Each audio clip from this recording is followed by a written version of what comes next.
Yes, welcome everyone here to the Smashport Show right here on Smash FM here on the Wednesday here in Melbourne. Of course, let's go to our amazing friends up in Sydney. Of course, speak with the North Shores netball team who won their grand final, of course, in the New South Wales competition probably about a month and a half ago now. I can't remember how long it's been since they last had played in that grand final. But anyway, they did win the Premiership, and we've got three very special guests joining us right now to tell us all about it. Thanks all three for joining us. Thanks, Will. Thanks for having us. No worries. Well, get all three to introduce yourselves and tell us what position all three you played on grand final day. All right, well, I'll get started. So my name is Hayley Wilson, and yes, I'm a player in the North Shore United Opens team and have been for the last 5 years. On the grand final day, I had the pleasure of playing the most important position. I played wing defence on grand final day. I would debate the most important part there. I'm Emily Moore, have also had the privilege of being part of NSU Opens for 5 years now. And on grand final day, I played across goal shooter and goal attack. And I'm Ash Fong. I've had the privilege of playing for 3 years with the 2-year break because I just couldn't stand there for 2 years. So I had to for a little bit. And I came on the second half to play goal defence. So that's probably like, I guess, the third or fourth most important position, judging by the rest.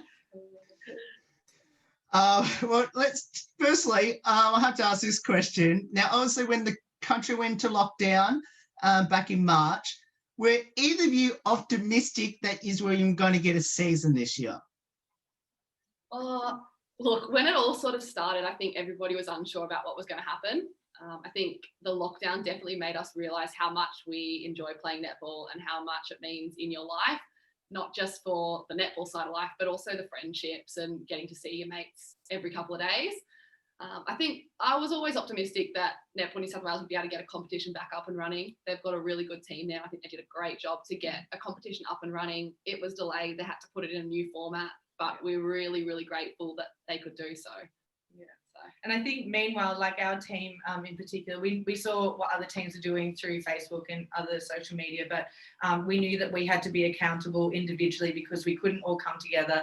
And sometimes that's a lot easier. You sort of bounce off each other's energies and it's easier to motivate yourself when you're around each other. But we had a couple of Zoom sessions to do with fitness and stuff. And otherwise we were left to our own devices and we had to do that ourselves and motivate ourselves. So it was pretty tricky for a little while. Yeah, definitely different to usual years. Yeah. When was this point in the season that you felt that you could go all the way and win it all? I vividly remember. Yeah. It was quick one. It was actually coincidentally when make this about me for a second. When I injured myself and the team had this amazing purple patch. And I was like, shit, maybe I just shouldn't play. But it was like, yeah, I know. Everyone was thinking it, but yeah, it was just quite obvious. But it was like 5 or 6 weeks before the end. And there was a point where we knew we had a tough run against Central Coast, Eastwood Ride, who we played in the grand final. I think GWS as well. And we knew that we had to win all these ones to make the semis, but we just carried this amazing momentum in. And there was a point I was chatting to one of our other teammates and she actually said, we've got like this amazing confidence that she feels like, it sounded very cocky, but we can't be beaten. Like there was this amazing energy that we just like played so consistently and so well for like 8 weeks in a row right at the end, which was perfect. And I think like, just in addition to that, I think, so we actually had a little bit of a secret pact that if we won, we wouldn't play next year. But we're playing next year. We're going for 2. But I think definitely, actually, even at the end of last season, we were really competing with some of the top teams. And I think we actually had a moment where we're like, this is really doable. And we've never had that feeling before. So, you know, in addition to the fact that, you know, we just got in this winning streak, I think we always knew that we were fully capable of taking the season out. The final series, tell us all about it. And I guess, when did it get to a point in that final series that you had a chance to sort of, you know, either reassess where you were going to go in regards to like on the way to that journey to that premiership? Our final series this year was a little bit different. So traditionally, the Premier League competition has a 3-week final series, but this year they played in 2 pools. And so to make the finals, you had to come first or second in your pool. So it's a pretty tough challenge to start with. But once we had secured a spot in that top 2, we knew that we were going to be playing Central Coast in the semi-final. And we just took it one game at a time. So managed to get up on Central Coast in what was a really tough battle. They're a good side. I think they've played in the grand final at least the last 2 years in a row. So we just, I guess, bit of video analysis, work on our own game plan and take that game on. And then once we got through to Eastwood Ride, it was a similar sort of situation. You've got a week to prepare. So you do the video analysis, you prepare your own game plan. And at that point, it's just like, give it all you've got and what will be, will be.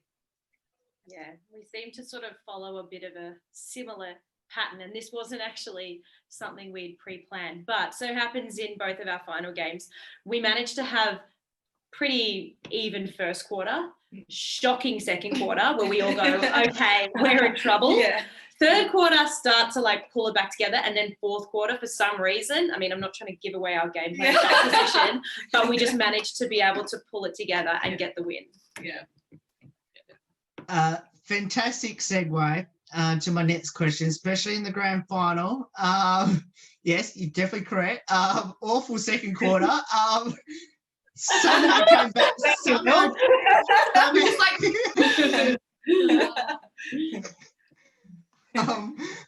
Third and fourth quarters was probably the best ones I've seen in quite a long time. What seemed to click in the fourth quarter in particular? I know you don't want to give it away, but what seemed to click, and when did it get to a point in the last quarter that you felt, right, we've got our opponents beat? I think probably one thing for us that helped us right throughout the season is good fitness. Yeah. I think like to play 60 minutes of good netball where you're still making good decisions at the end, executing your skills, requires good fitness, and we're blessed with really good S&C coaches. So I think fitness carried us through not only the grand final, but a few other games where we relied on that fourth quarter to kind of pull through. And in terms of when we knew it was done, I was going to say, I remember looking at Hales. So Hales is across in obviously the most important position. And I was there, like in a goal defense position. And even with like 3 minutes left, I think we might have been up by like 8. And it seemed like quite an extensive lead, but we looked across and we were still so determined to win it. Nothing was set in stone. We still thought maybe they could come back because they're an amazing team. But I think it was only until we relaxed with 15 seconds to go. We were up by 12. We're like, I don't think they can. I think we might actually have this one. We might be safe. Yeah. They're a good side that can score quick. Yeah. It makes it hard. Exactly. Like fourth quarter is always a bit of a psychological quarter because you know that it could go either way. And I think for us, we also have the mental toughness to know that if we can just ride it out for like the first 5 to 6 minutes and just be consistent in scoring, often teams just felt that pressure and we weren't going away. And so then suddenly their errors converted into our success. Yeah. And one more thing I noticed as well, like throughout the season, maybe at the start of the season, if teams got a roll on and a bit of momentum, that often meant that we dropped in our intensity and we felt that pressure. But I think towards the end, and particularly in the final series, when that happened, we just sort of picked ourselves up and we were able to correct by ourselves within the quarter rather than, having that break at quarter time and reassessing and talking to each other. So, I think individually and as a unit and as a whole team, we really improved on that throughout the season. Now, when the final whistle went for that grand final, obviously to end the season, and obviously your team got on top by a fair bit in that grand final, was it relief or celebration? Relief. I feel like I think it was all of the above. Yeah. It's just, that was the sweetest feeling you'll ever have. Like, we're a side that's been together for a few years. Like, we're really fortunate in the fact that the girls stick around. We've got a lot of homegrown talent from Ku-ring-gai and North, and we've been pretty much the same group of girls for a couple of years. So I guess when you just see each other slog it out year after year, you see each other early in the morning for fitness, late at night for training, and just that feeling of, wow, we actually did this. It's just, a combination of relief, a combination of happiness. It's just, it's all the emotions rolled in one. Yeah, it's super overwhelming. And I think like what we recognized was like to even get to a grand final, like we'd only ever made finals once in 5 years. Like it's not something that happens every day. And for us even to get to that grand final, I think we all realized like we might not get this opportunity again even. So to just get there and be able to actually do it, I think it was just that, like, you couldn't even express like how, like, I think initially was just so overwhelming, and we're like, it was hard to comprehend at first. It was. Yeah. And kind of what Hales was saying about, she sort of touched on earlier, this, like, if we won at the end of the season, then we'd finish on a high and, you know, hang up the net burners. But I think, like, having that feeling, it's like, I kind of want to do this again. Like, it was such a great night, and yeah, we definitely want to do it again. So yeah, it was amazing. Now, of course, tell us a bit about your amazing Premiership team. Now, one thing I actually had, of course, I had another team on the show that won a Premiership, Netball, from a different state that's won a similar thing. I'm going to get each of you to go through every single position in your team and I guess say how special they were throughout the season. Okay, so I'll look after the defence end. So I think at the start, our defence end, we had a bit of cohesion, but it always felt like something was missing. We, you know, we'd play, well, a couple of the girls had played with each other before, and individually, I think there were girls who made academy teams and incredibly fit and skillful and talented girls. But I think it maybe took not half the season. I think probably at half the season we realised that we clicked, and there were games where it just sort of worked. And so we had Nez, who was forming the goalkeeper position, and she sort of made that her own, and she improved so much throughout the season. She's was nailing those tall shooters like so well, so strong as well. She's probably one of the fittest people in our team. She puts in so much work. She's incredible. We had Shah Rally, who's our country gal from North Star, which is like 8 hours north. And she's had an incredible story herself. So yeah, I think this is only like a 3rd or 4th year in Sydney, and she's made the academy team for Swift. So she's doing really well and incredibly fit as well. And we've got Mads and Mills, who play a bit of wing defence and goal defence. And those girls just put in such a massive effort. I think with, in particular, those girls, they turn up to everything.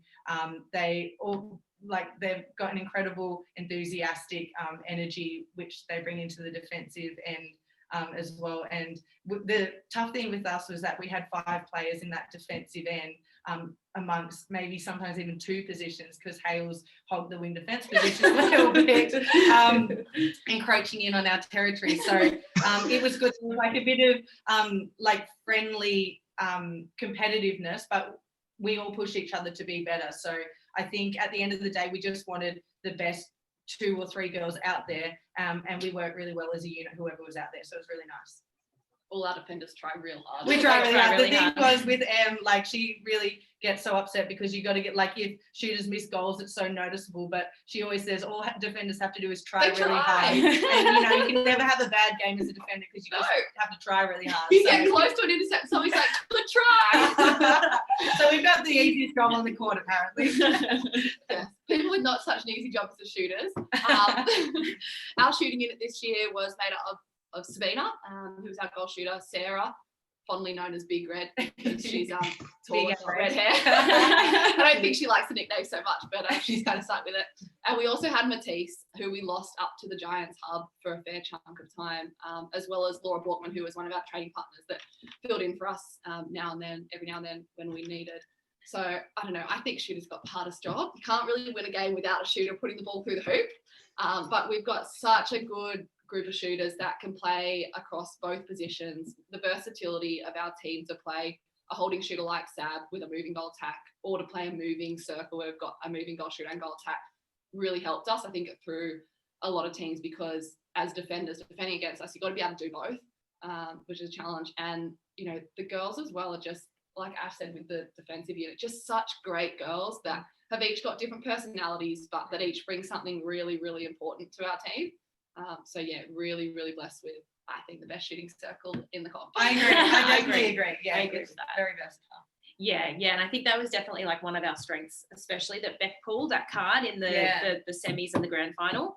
But now moving into the middle of the court, The engine room. The engine room, and I would say that, I mean, I don't like to toot our own home, but our mid court was fast. We had some serious speed in that middle third, and we were really lucky to have not only fast players, but also again a very versatile midi unit.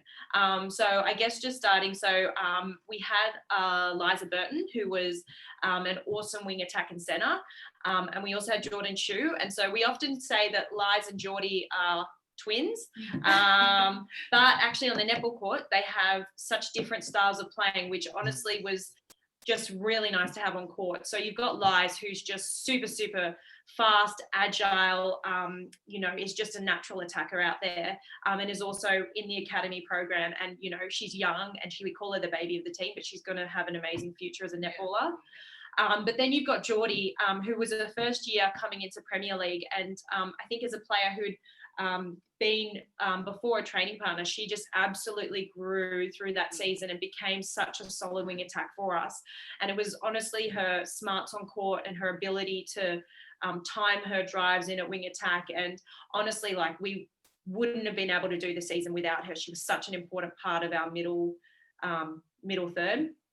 We then had Elle Bennett, who came and joined us probably with about 5 or 6 weeks to go, because she's actually an AFLW girl, and she's actually a Victorian netballer originally. And Elle is just honestly has so much knowledge and experience, and just added that extra element that we needed to our mid-court. We knew at any moment, at any point in the game, she would just fit into our team perfectly, seamlessly, and be nothing but a value add. And I think that is so hard to do, especially as an attacking player, just to go in and fit into a team seamlessly. And yeah, that was our fantastic midi units. Now, of course, going from on the court to the off the court side of things, tell us about your amazing Premiership coach, Beck Bully, and of course your amazing coaching staff alongside her. Yeah, well, when you say Beck Bully, you're talking about, without a doubt, the best in the business. We are so fortunate, and I know that everybody feels that way, and like people in the competition would love to play under her. She's had the experience as a player, but man, does she know her stuff, and she just really knows how to convey her messages, she just has got it all. She's got every bit of it. Lisa Duncan was our assistant coach, and again, probably one of the best in the business going around. She's a homegrown Karingai coach, and I think I've certainly had her before Premier League. I think, have you? I don't think I've had her. Oh yeah, I've had her a couple of times. Yeah. So yeah, we've had Lisa before, and she has got so much experience and knowledge across. She's coached right from like Karingai 12 state age teams. She and Ash coached a team that won state age, which is one huge achievement. And she's coached right up to a Metro League 1 grand final where she won, and now she's got a Premier League. I think it's her actually. Yeah, I think she's got some serious experience. Yeah. Rob Dog too. Yeah, Robbie. Oh my God. Robbie, great manager. Mrs. Dog. Yeah. Sorry, we call it Robin Bramwell's her. We know her from way back, and we call her Rob Dog because she's honestly has nothing to do with it, but an amazing manager. And she just is very personable, and has made an effort to get to know all of the girls, but as well is organised on top of everything we need to be on top of, and she cooks amazing food. So good.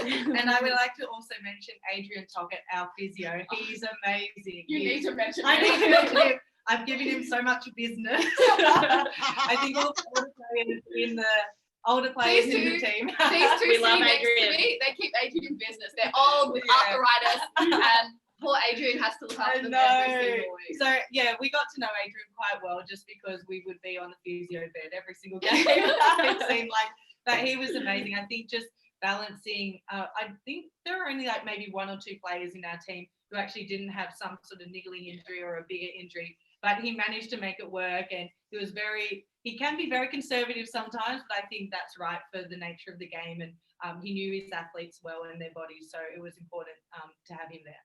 Yeah. And we've Yeah. already mentioned Scotty, our S&C Oh, yeah. coach Yeah. from Shapeshifters, who, literally, like, fitness was the thing that got us through. Yeah. So, Yeah. blessed with a very, very, very good coaching team.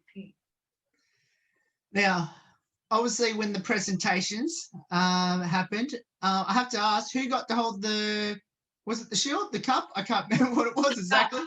The cup, that's it. Little. Yeah.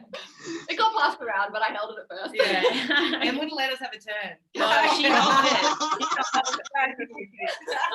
I thought you'd drop it. Yeah. It looked very delicate, so it was, you had to be in the right, grip and right frame of mind to hold the trophy. Yeah. No, it's nice. Well, it just answered one of my questions, which was who got to hold the cup first. But I am going to follow up with this question, which is, how good was it to hold the cup first before everyone else had a chance?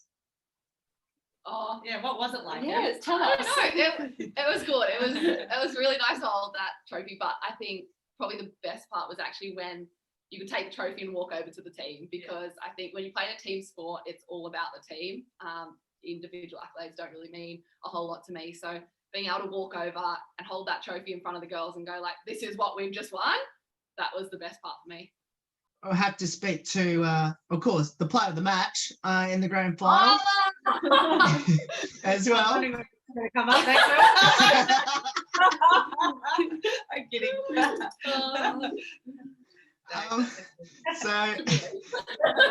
go out. So, Ash, I need to ask you this question then. Number one, were you surprised that you got it? And number two, how did you think you actually played in that game? Number one, yes, very surprised. I think even Mum said, oh, these people deserved it in front of you. I was like, okay, thank you for coming to the game.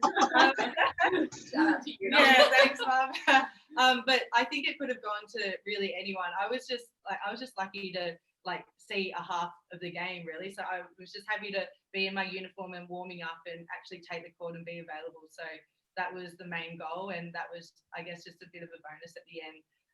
Sorry, what was the second part of the question, Will? Were you happy with how you played? I was happy. I think I was a bit nervous about my fitness more so than how my knee was going. But when you were out on court and you look across and you see these girls, it's just a massive adrenaline rush, and you don't really remember or think about anything. You just sort of go into that mode. So I guess I was happy personally with how I played, but I think above all else, it was just the best thing to win a premiership, and that was a bonus at the end. Now, I can see all three wearing your premiership medals around your necks, which I'll get all three to show to us now. Yep. Yeah. And it's got on the back, 2020 winners open division. There they are. So the question I want to ask all three is, how long did you wear your medals around your necks for after you got it? And did any of you sleep with it? Okay. Yeah, she's the one for this question. I've had a sore neck for the past month and a half because I haven't taken it on. No, I slept with it on that grand final night. We also got grand final t-shirts, so I wore that to bed. I wore this to bed.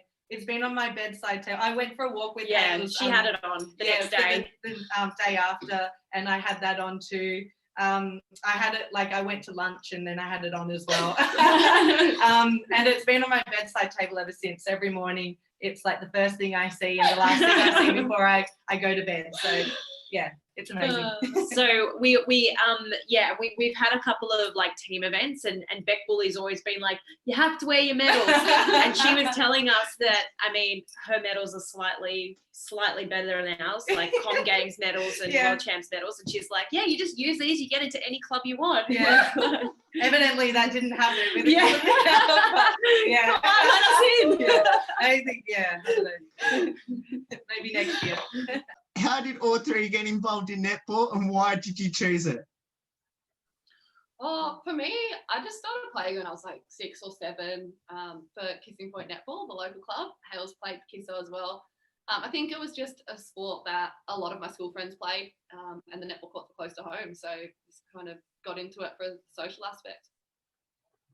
And I actually started playing tennis, but then Mum and Dad were like, oh, we're not sort of liking individual sports with Ash. So they forced me into team sports. And that was sort of when I was, I think, 10 years old, and never looked back since, except for 2 years. Like they obviously tried to get you some friends.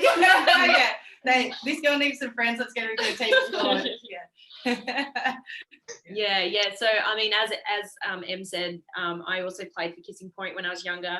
I did I did a few different sports, also did a bit of individual sports, but definitely netball was the one that I enjoyed the most. Just being part of a team. And you don't necessarily, when you were younger, you didn't have that individual pressure that you often have when you're playing individual sports. So it was nice to have people around to share the wins with. Now, of course, I'm assuming the ultimate highlight would have been winning the Premiership this year. So the question I want to ask all three is, has the Premiership sunk in yet? And what does the Premiership mean to all of you now, since like a month and a half later? Well, I would say for probably the first 4 weeks, I constantly said, I'm on cloud 9. Well, actually, no, I said I was on about cloud 45.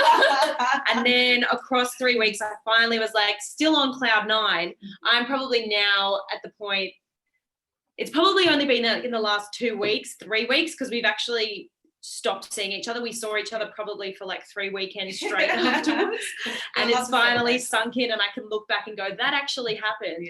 And that was such a cool moment. But I think it literally took probably about a month or so to really actually sink in that it's happened. Yeah, I definitely agree. It's surreal for the first few weeks. Like, people say to you, congratulations on the win. You're like, wow, that's actually what we did. So and the amount of people, like even through Facebook posts or whatever, or who would just come up to you through and like randomly know people in your team, and they would know about the win as well. It just sort of it's the gift that keeps on giving. It feels like everyone just keeps bringing it up, and it's amazing. Honestly, it was like it was bigger than a birthday. It was like 20 birthdays all in one. It was the best night of my life, for sure. It was amazing. What does the sport of netball mean to all three of you, and especially playing for the North Shore United team? All right, I'll go. Netball, firstly, is great. As we sort of touched on before, like, I just think the opportunity to play a team sport is really, really good. You learn so many life skills. I know we've all discussed before that the life skills we've learned through netball probably overrides anything else we've ever learned. Like, you just learn so much. But North Shore United in particular is such a good club. I think everybody that walks into it just wants to be a part of it forever. As I said, we've got a lot of homegrown talent, but really, really great girls, really great coaching staff, which we've touched on. And these players that we play with become more than teammates. They're without a doubt like some of our closest friends. And it's really nice when you can show up to netball and you get that sports side of life, but you also get to catch up with your best friends. So I don't know what I'd do without it.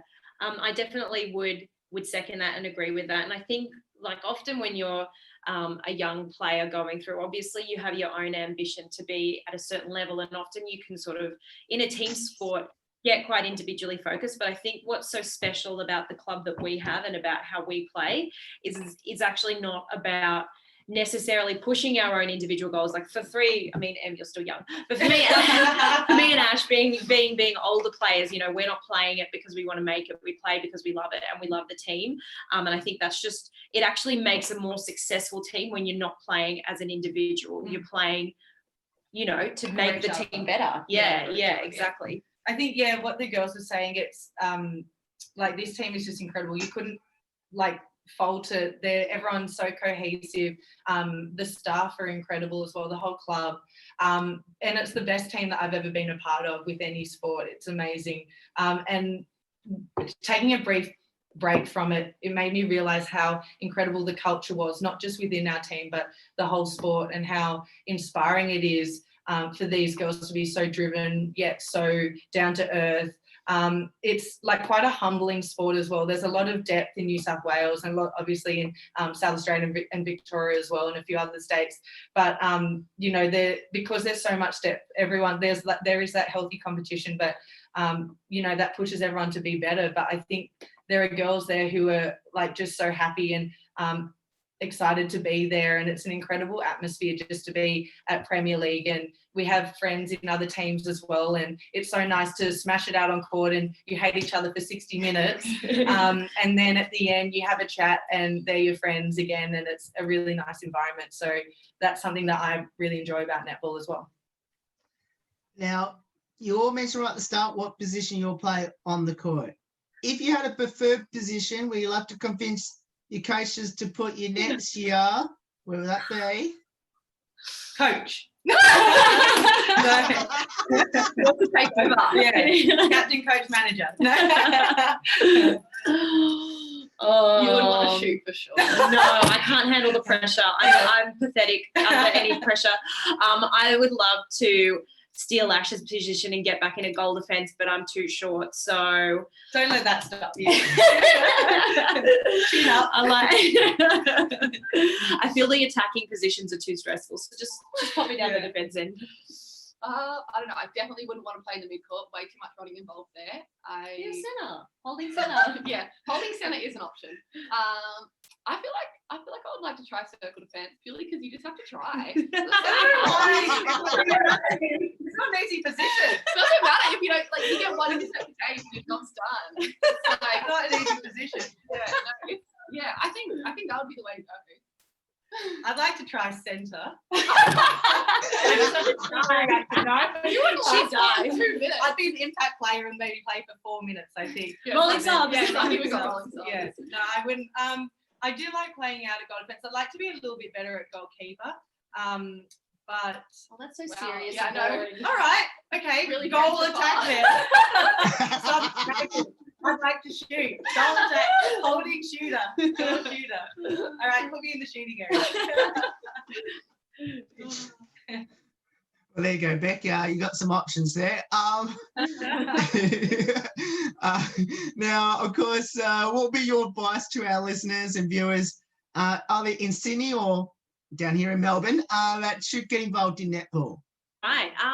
Yeah, good question. I think that getting involved with netball, well, I think there's two parts of it, and we've sort of briefly touched them. I think that, as we said, we all agree that team sport, any sport, it doesn't have to be netball, it doesn't have to be, whatever. I think that it's so important for young people and older people to be involved in sport because of not only the skills you learn, but just being active and being a part of a team culture is so invaluable. And there's not many other places in life where you can learn that. It brings people together. You learn resilience. You learn how to work as a team. You learn to be humble. And I think that is so important. Secondly, I think just as well, when you do get involved with netball, I think you just have to remember it's about the love of the sport and the enjoyment. Obviously you can really easily get caught up in wanting to make certain goals. And honestly, I think apart from this year, we've all had seasons that have been really, really hard. And it's sometimes can be so hard to motivate yourself the next year to put on the dress again and to do the preseason and just to hope that it's going to be better. But, you've just got to remember you play it because you love it. And sometimes it's going to be hard, but you've just got to keep perspective and have other things as well in your life. And remember to enjoy it. Yeah, I think so. And I think for anybody that hasn't played netball before, we're pretty fortunate that it's a sport that's really popular across New South Wales, but other states as well. The number of participants in New South Wales is huge, and there's local clubs in almost every suburb. So if you do want to get involved, just wander down to your local courts or get in touch with the local club. And I highly recommend coming to Karinga Netball if you have somewhere to go. Even if you're in Victoria, come on Yeah, over. come on up. Come on down to Karinga. Stop saying it's down, we're up. Come on up to Karinga across. I actually have nothing to say because they've all said it. It's invaluable. The lessons that you learn are amazing. Now, let's finish on a couple light-hearted questions about your teammates as well. Now, before I do that, of course, I know you're not meant to do this during COVID, but did any of you get a chance to have a little kiss of the Premiership Cup? Ooh, I was wondering where this question was going with. Did any of you manage to have a little kiss of the Premiership Cup? Big pause. No, I didn't. No, we kissed. We all kissed it, and then we sanitized it and passed it around. We made sure we kissed out and ate our own medals. Yeah, that was the rule. That was it. You can Medals do whatever only. you want with your own medals, but be hygienic with Just kissing our own medals, I think. Oh, dear. Oh, we probably have to end it now. We unfortunately didn't get to kiss the trophy. That was probably a little bit irresponsible if we were to do that, but because we were still at the end of the game, we were still like Doing just bumping things elbows and and stuff. So yeah. Fair enough. Now, who had the most embarrassing moments on the court this season, and what was it? Oh, we briefly discussed this, and they implemented a new rule at Premier League, which is the rolling subs. And I have to say, it's a skill we didn't quite master. Yeah. Wasn't one person only. Emnes had a couple of shockers. Our centers had a couple of shockers, like to the point where they were cautioned or warned because they were so slow at doing the rolling sub. couldn't get the timing. So Yeah. that was embarrassing. Probably it. Honestly, love Emnes, but we were literally shooting down one end, and Ems accidentally jumped offside while doing it, and so then the ball's literally gone down the All the other way end. back. So lessons learned. Yeah. Rolling subs is harder than you think. I also remember it didn't happen to one of our girls, but we were warming up against Eastwood Rye, and Liv Coleman, who's one of the tallest girls in the comp, I don't know what happened, but she just under the bus. Yeah. Sorry, Liv, if you're watching, just hit the floor real hard. It was the warm up. I'm pretty sure she was just jogging. And Yeah. I just found that hilarious. Because nothing happened. She was just running, but hit the floor really hard. And it was a long way down for poor Liv. Yeah, so that just stuck out in my mind. Now, who's the comedian in the team? I think we all are. Yeah. We all have rotations. We Yeah. have a rule, stay humble with your jokes. Max 5 minutes, then Max pass 5 it on. minutes. Yeah. If you hold the spotlight, you're out. Yeah, that's it. It's a cutthroat team, and if you do have it for too long, then everyone starts to hate you. So, Yeah. Yeah. Ash likes the dad jokes though, like the you said. No I error. have some good jokes sometimes. I'm still ready. Oh, We're a very good team. We Yeah. actually should make a podcast or something, I reckon. Yeah, you be careful. Your radio show might get overtaken by Yeah. ours. Yeah. You can have us on more. We can give you weekly updates on our season. Yeah. Cool. Girl talk with Will. we'll discuss that. Now, any good singers and dancers we should know about? Oh, Sabby's a good Yeah. accordion player. We've got a few musicians. Really good. Not so much singers or dancers, but yeah. Sabina can play the accordion, which is such a weird and Yeah, sing weird thing. and play the piano. Yeah, Yeah, she's good at everything. she's very musical. Geordie Geordie did piano. piano. Yeah. She did the piano. So we actually were during COVID, we were like, you know what? Let's start a band. Yeah. So We were all Em was taught. the singer, Ash was on guitar, Yes. and I was on keyboard/drums. Yeah. We're yet to have one single practice, but yeah. Although, if we're talking about like people percussion, Hayley's got a very unique skill, which is a bit of a musical instrument, and she can clap her hands. One hand. One end. Give Alright, go us on. a demo. Listen to this. Turn your Goodness me. microphones up, viewers at home. I don't know if you could hear that, but Oh wow.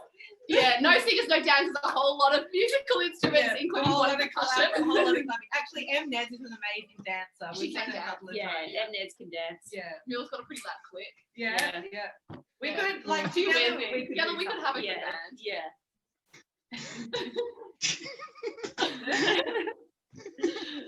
It was Yeah. the part that got